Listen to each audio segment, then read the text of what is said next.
Are you trying to decide if a subscription dog box is worth it for you? Then you've come to the right video. I want to chat today with you about mine and Nugget's experience getting a subscription dog box, specifically one called Woof Pack, for the last year. What we thought about it, what the pros were, what the cons were, and everything that you'll need to know to help you decide if you and your furry friend will benefit from one. So, before we get into the good stuff, let me introduce myself and this furry guy beside me. This is Nugget, and I am Courtney.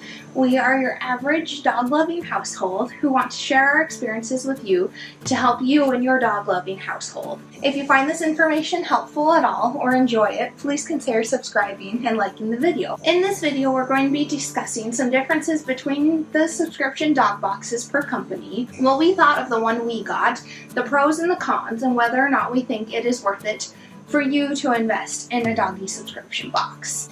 So what is a dog subscription box? They typically are a monthly package that you get. You sign up for roughly 6 to 12 months worth of packages, so 6 or 12 packages essentially, and each one comes with about 2 to 3 toys, 2 to 3 treat bags, and then sometimes a hard chew bone or an accessory or something along those lines.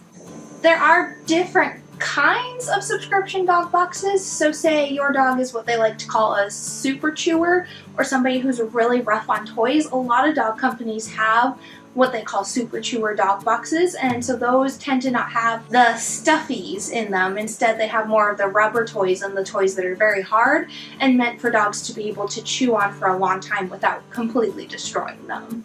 For the most part, all of the boxes that I looked into took into account the size of your dog and also whether or not your dog has any allergies. Like, a lot of dogs are allergic to chicken, and so if your dog is allergic to chicken, you could let them know that in the spot about allergies, and any treats with chicken in them obviously would be omitted from yours, and you would get a substitute treat that does not contain chicken. And then the other thing that I looked into was rough price estimation. In US dollars, it seems like the boxes tend to range from $25 to $35, and pretty much all of them had free shipping within the US. And we live in Canada, and the ones I looked at in Canada all had free shipping in Canada as well. So now a little bit about the subscription box we chose to go with. We needed a Canadian sourced subscription box, and so we chose Woof Pack. We chose them because everything that they get is also Canadian sourced, and all of their treats are focused on high protein and low carb treats, and so they're great for training. And then the other reason was that they had free shipping, and their boxes came with 2 treat bags, a treat chew, and then also 2 toys. It typically was 1 stuffy type toy and 1 toy that was a bit more rubbery, a bit more like a chewing toy. Sometimes they also came with little con-like toys, so the ones that you can stuff with treats, and that was really nice to do little brain games and put treats in that he has to try to get back out of the con. So now that we've gone over what's inside of a dog subscription box, I'd like to talk about some of the pros that we found with getting our boxes. The first thing that I think of is Nugget was a puppy. We started the subscription boxes right when we brought him home when he was roughly 8 weeks old. And so we dove right into training and positive-based reward training, which meant lots of frequent little treats for all the things they're doing right and the things you want them to do. So with that, we needed lots of little treats that were easy to pull pieces off of, and the Woof Packs came with 2 bags of treats that were high protein, like I said before, and so they were perfect for doing lots of training with. And then another thing we liked about getting the 2 different treat bags is they were always different varieties of treats each month, and so we got to see what Nugget really likes and what he didn't like. We really enjoyed that they came on a monthly basis, and for us the 2 treat bags were plenty to have for our training purposes since he's a fairly small dog, and they come right to our door, so we didn't have to run any errands or do anything else. Those of you who have already gone through the puppy stages know that it can be very busy and very tiresome in the beginning, so it was nice. That was one less thing for us to think about, and we just always had treats coming to our door. Now for the toys, we had a very similar experience to the treats. It was really nice to get 2 different toys each month, and some of them were things that my husband husband or I would have never bought. And we thought they were so weird, but some of them Nugget just absolutely loved. He loved them, and they were the quirkiest things. And it was nice because the new toys kept him engaged in playing, and he really liked getting a new toy each month and having something new to explore.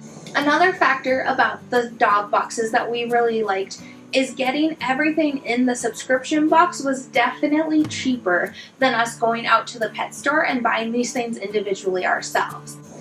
Another thing that we liked about the Woof packs is that they were themed. And so around the holidays, we would have like a Christmas themed Woof pack or a Halloween themed one.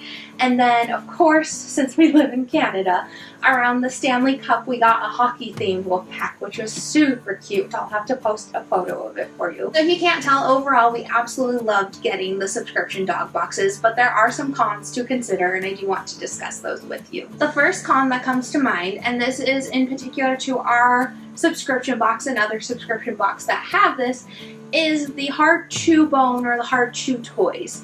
We learned very quickly that Nugget, being a smaller dog, has, of course, a smaller stomach, and so the hard chew bones tended to get very gummy and kind of plug up his stomach, and so he couldn't really have them, even in small increments, even just a little bit at a time and taking away from him, it still would upset his stomach. If you have a small dog and you're considering a Woof pack or another one that comes with the hard chew bones, I would definitely consider asking if you can switch to just getting another pack of the small treats instead of the hard chew. Another thing to keep in mind is that not all dogs will like or be suited for all types of toys, as in the super chewers or the dogs that like to destroy toys or try to eat the stuffing. They do have super chewer boxes in most of these companies, but we didn't get a super chewer box because Nugget was not a toy destroyer, so I can't speak towards those ones. I can just tell you that the normal toys, if your dog is good at destroying toys, they will destroy them very fast, and you will have no toy very quickly. You'll also want to consider the obligation that you have when it comes to signing up for a subscription dog box. Most of the ones that I looked at had roughly a 6 or 12 month obligation period, and the cancellation policy essentially said that you would continue paying until the end of your subscription and it just wouldn't renew, and so you'd be stuck with that for 6 or 12 months. As I said before, overall Nugget, myself, and my husband did really enjoy getting the subscription dog boxes. And so we want to talk to you about whether or not we would recommend you get one, or if we think you would really enjoy one as well. To that end, we did find that our 12 months that we did was the perfect time to us.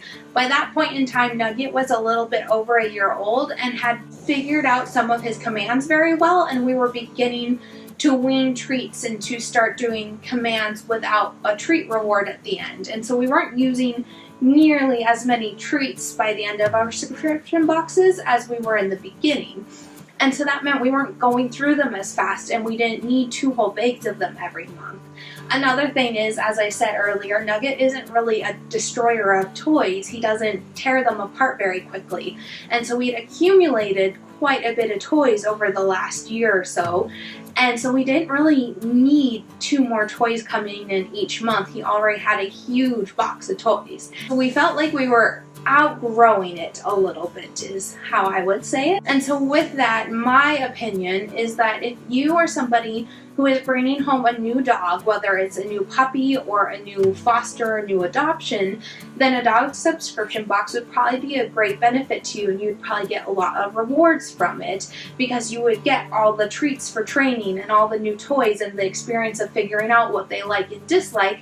And then on the other hand, if you're somebody who has an older dog or older dogs and they already have their favorite toys and they already have their favorite treats, then you probably wouldn't get as much of a benefit or a reward out of these boxes as somebody with a puppy would. In summary, I think if you are somebody who's bringing home a new dog, this would be definitely very beneficial. And if you are somebody who already has adult dogs or older dogs that are fairly well established in your house, this would be more of a cutesy fun thing, it wouldn't be as rewarding or as helpful as it would be to somebody training a new dog. Also, if you are somebody who lives in Canada and would like to check out Wolfpack, I'll leave a link in the description down below. We are not sponsored whatsoever. We just really enjoyed them and thought they had good quality products, and so we'd like to share that with you if you're interested. I hope if you're considering getting a dog subscription box that you found this video helpful, and leave a like and subscribe if you did. And if you already do have a dog subscription box, please leave a comment below telling me what your experience has been with it, what your dislikes, your likes were, whether you loved it or wish you hadn't have done it. And then lastly, if you'd like us to discuss anything based on our experiences of raising a dog in your average household, please leave a comment below and we'll try to get those videos out for you as well. Thank you so much for watching. I hope you and all your fur babies have a wonderful day.